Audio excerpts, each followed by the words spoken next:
Hi అండి. శ్యామాకు టమాటా వేసి gravy చేసుకుందాము. ఇవన్నీ మన పెరట్లోనివే.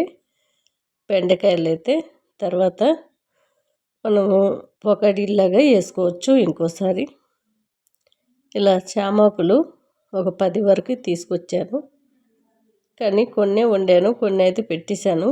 చాలా ఎక్కువ ఆకుకూర అయ్యింది, అందుకని కవర్లో పెట్టి ఫ్రిడ్జ్లో పెట్టుకుంటే ఇంకోసారి వండుకోవచ్చు. లేదంటే బజ్జీలాగా వేసుకోవచ్చు, పొకడీలు వేసుకోవచ్చు.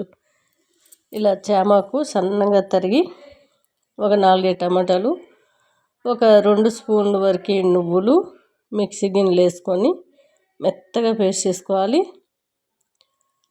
సన్నగా అలా తరిగి పెట్టుకుంటే తినేటప్పుడు మనకి ముద్దలకి చక్కగా ఉంటుంది. ఒక రౌండు నువ్వులన్నీ కూడా తిరిగిన తర్వాత ఒక 3-4 టమాటాలు వేసి చక్కగా మెత్తగా చేసుకొని స్టవ్ పైన కళాయి పెట్టుకొని ఈ ఆయిల్ అంతా కూడా ఇంతకుముందు నేను చల్లమిరపకాయలు వేపాను. ఆ చల్లమిరపకాయల్లో ఉండే పెరుగు అది నల్లగా అయ్యింది. మనకి ఎప్పుడైనా చల్లమిరపకాయలు వేయించేటప్పుడు అలా పెరుగు అనేది ఆయిల్లోకి వెళ్ళి నల్లగా అవుతుంది.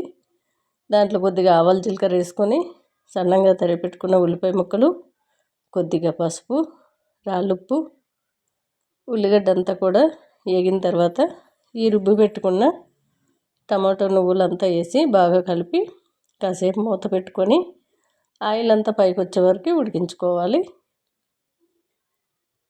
ఇది ఇలా ఆయిల్ అంతా పైకి వచ్చాక మనం శ్యామాకు అయితే కట్ చేసి పెట్టుకున్నాం కదా, కొద్ది కొద్దిగా వేసుకుంటూ మూత పెట్టి కాసేపు ఉడికించుకుంటే మనకి ఆకుకూర అంతా కూడా మెత్తగా అయ్యి చక్కగా త్వరగా ఉడికిపోతుంది.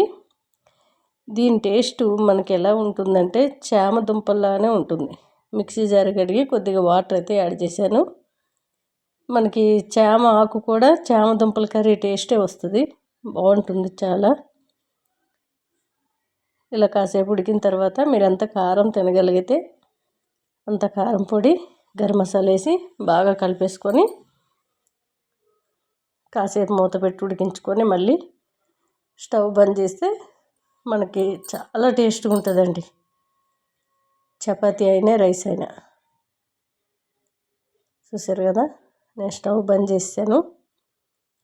చక్కగా వేడివేడి అన్నంతో వేడివేడి చామాకు కర్రీ అద్దరిపోయిందండి టేస్ట్. డైలీ నువ్వులు అయితే ఏదో ఒక రూపంలో తినండి, ఆరోగ్యానికి చాలా మంచిది. టేస్ట్